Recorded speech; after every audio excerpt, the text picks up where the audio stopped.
And we are back in Cape Town, and I did mention before ending the previous segment of the vlog that I'd probably wait until we get back for me to open up that surprise packaging. And now we have returned, and well, you guys can probably tell that I am sitting in the front seat of the CRV, and that can only mean one thing. Yes, we are going to be replacing that factory radio with an Android one. So let me just flip the camera, get to open up the packaging, and then we'll get to installing the new head unit.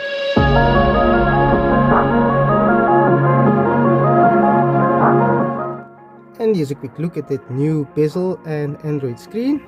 And just turn this around. Opted for the 2GB32 as that was sufficient in the Jazz. And you do actually get two versions of the bezel. One is a complete one piece that actually encompasses all the way around here. But I've opted for the single bin, or at least a single bezel option, which means that I can just remove the head unit, factory one, and replace it with another single bezel aftermarket Android piece. So getting down to the installation side of things, you will use one of these trim removal tools. Just slot it in behind the air vents on both sides, which will then allow you to access the screws holding the factory unit. I'm assuming those screws are actually holding brackets in place which are attached to the unit. Once you've got those loose, you can then pull the unit forward, unplug the old or factory plugs, connect it to the plug and play harness, and then put those into the Android head unit, and then put everything back together again. Hopefully it's as simple as it sounds, but let's get to it. Just opted to anybody who is using one of these cheaper and thinner trim removal tools. I actually ended up taking the back of a regular teaspoon, which is thin enough to be able to get into those gaps, and also thick enough in terms of tensile strength to be able to just pop open those clips or whatever it is that's retaining the vents or whatever you are trying to remove. So yeah, anybody is struggling, back of a teaspoon, definitely the way to go. So as you guys can see, now that we've got those vents removed, that's one of the black screws holding onto the bracket attached to the factory head unit, one on the right side and one on the left. So once those are removed, you can then just slide the factory head unit forward and get access to those factory plugs. So the removal of the head unit is not a pretty sight, and I'm actually glad I did not put that on camera for you guys to see, because it probably would have looked like I was about to damage something. But you literally have to use some brute force, so holding on to both sides and yanking until it eventually breaks free. And it will break free from these tabs where all these plastic clips, these white ones, mount into. This part here, hopefully I didn't cause any damage to the hazard light switch, but this unclipped because of the short length and me having yanked it just a little bit further than I should have. But yeah, as I mentioned, a lot of brute force needed to break this thing free, especially if it's the first time. Yeah, if you guys are wary about it, take your car to an installation shop and rather let them do it in case you are worried about things breaking. And if you don't want to know about it, that will be your best bet. But also, if you would prefer being told, then maybe do it yourself. And taking a look at the back of the factory head unit, you will see there are these 4 connectors, and you get an aftermarket wiring harness which is plug and play and includes its own CAN bus box, which will allow you to interface with the mid screen, and it gives you full functionality of all your steering controls.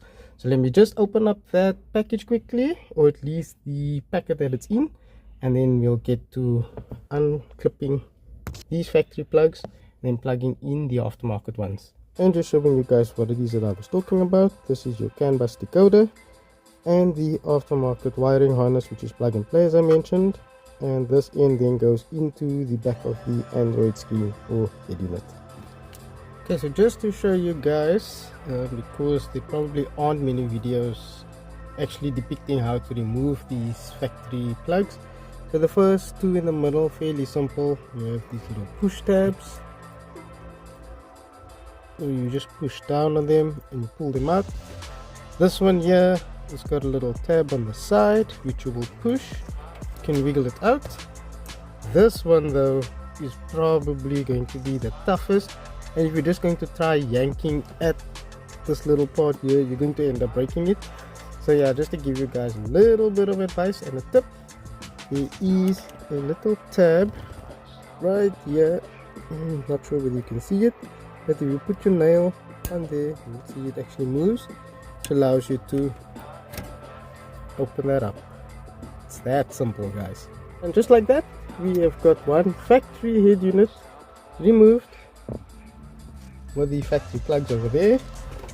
Now it's time to connect the aftermarket plugs via the CAN bus box as well, and then we should be able to get that new head unit installed. There you go, guys. It's as simple as that. What I love about these plug and play harnesses is that it's so convenient. There is no way for you to get this confused. Whether the color is not the same as the factory one, the fitting is identical. Just plug and play, put it in the correct orientation, and there you go. Last but not least, now it's time to get the CAN bus box wired in. So just check which one it is. Be the bigger one. Yes, there we go. Simple as that. CAN bus decoder installed. One other thing to note when removing the factory unit is that you need to remove the hazard light switch, as that needs to take its place in that opening in the new fascia or bezel. So I'm just going to get to that quickly, and then we will put it in. That's what she said. Removal of that switch is nice and straightforward. You just have to put 2 Phillips head screws. So you just need to remove that and then put it in the new bezel. But I have seen online that some guys have mentioned that some trimming needs to be done, and that is over here somewhere. I'm hoping that's not the case, because I'm really not looking forward to doing that today. I was hoping for a full, straightforward, pushed in type unit and installation. If that is the case, then I may have to let this just carry over for the next day, or at least till next weekend. Whoops, one thing that I nearly forgot was to plug the smaller one into the other side of the CAN bus. So you've got 2 connectors, one on either end. So just make sure that you've got both of those connected, otherwise you're going to have some malfunction within the unit. So yeah, I'm just going to temporarily mock it up into the gap over here now. Switch it on for the first time, and then let's see what that boot up is like. Okay, so yeah, we've got that head unit mocked up now. Just get the key into the ignition, turn it on, and let's see that boot up sequence.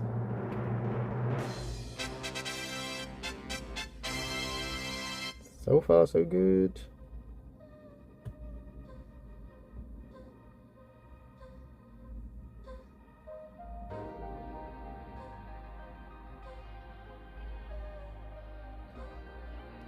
There we go. In terms of boot up time, that was not too bad, eh? Oh dear. Well, we're going to have to do some fiddling around and configure this unit. But so far I'm happy. Let's get to finishing the installation.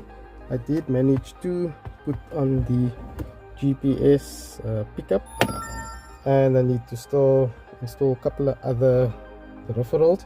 Although I am hoping that I'll be able to tap into the factory USB and not have to run the aftermarket ones, but that may be a little bit tricky. So I think for now, let me just run the aftermarket ones. I can possibly just let the cables hang loose in the cubbyhole or somewhere where it's easily accessible. Let me finalize this installation quickly, and then we'll do a full rundown of everything. And another tip for you guys who are doing this as a DIY, as with the Honda Jazz, you're going to need to remove the factory retainer clips from the original head unit and then put them over. And what I found works best, if I can show you with one hand, once again using my trusty spoon, I slot the spoon into the gap, lifting one of the prongs, you guys can see over there, and then I take the plastic trim removal tool while holding the spoon in place. And I'm probably not going to be able to show you guys with just one hand, but I keep the bottom or the top section with a spoon, and the removal tool will then slot in to the opposite side, thus exposing the middle part of the clip, which is actually holding into the bezel. So there is a clip or a section of the clip that actually presses into that slot, and that's what holds it in place. So yeah, you need to open it wide enough so that you can just slide it back, and then you'll be able to transfer it over. And just like that, that concludes the installation of the Android head unit. I hope you guys have enjoyed the reveal of Robert's new car, as well as the minor tweaks and modifications. I will be revealing another part that I've got incoming, so do stay tuned guys. Till the next one, remember, you're bold, your rules, stay motivated. Cheers.